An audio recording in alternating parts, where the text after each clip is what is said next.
যে ভবনে কচিকাঁচা কোমলমতি শিশুরা পড়াশোনা আর বন্ধুদের আড্ডায় প্রফুল্ল থাকত, সেই ভবন এখন ধ্বংসস্তূপে পরিণত। স্কুলের দোলনাটাও আজ একদম চুপ, নেই কোনো ব্যস্ততা। আগুনের লেলিহান শিখা কতটা তেজদীপ্ত ছিল তা এই জানালার গ্রিলগুলো সাক্ষী দিচ্ছে। চামড়ার শরীর আর কতটুকুই বা সইবে।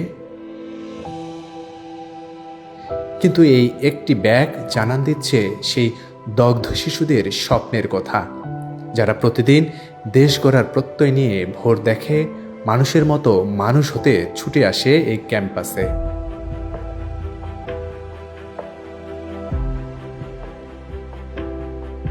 ঝলসে যাওয়া শরীর হয়তো কবরে শায়িত, নয়তো হাসপাতালে জীবন মরণের সন্ধিক্ষণে প্রহর গুনছে।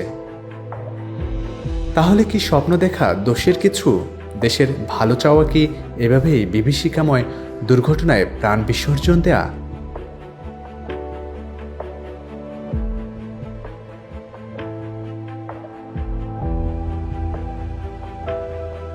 কংক্রিটের এই ভবনও বিভীষিকাময় দুর্ঘটনায় যেন স্তব্ধ।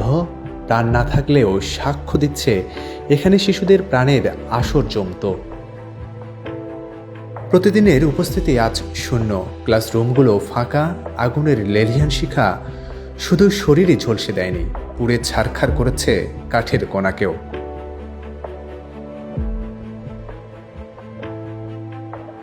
অফিস রুমগুলো আজ কেমন যেন শান্ত, নেই কোনো শাসন, নেই কোনো বারণ।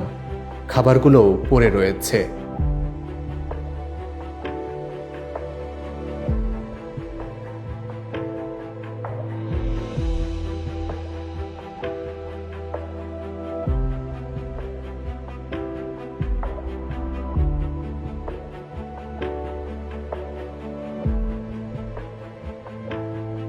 আমার দেশ, আমার প্রাণ, দেশের তরেই অম্লান। হৃদয়টাও পুড়ে ঝলসে গেছে, শরীরটাও চেনা বড় দায়। এ এক অন্যরকম চিত্র।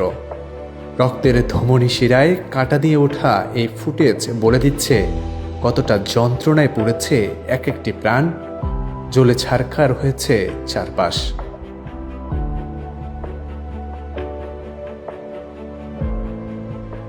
এই রুমটি সাক্ষ্য দেয় প্রতিটি জীবন কিভাবে জ্বলেছে, কত মর্মান্তিকভাবে পুড়েছে,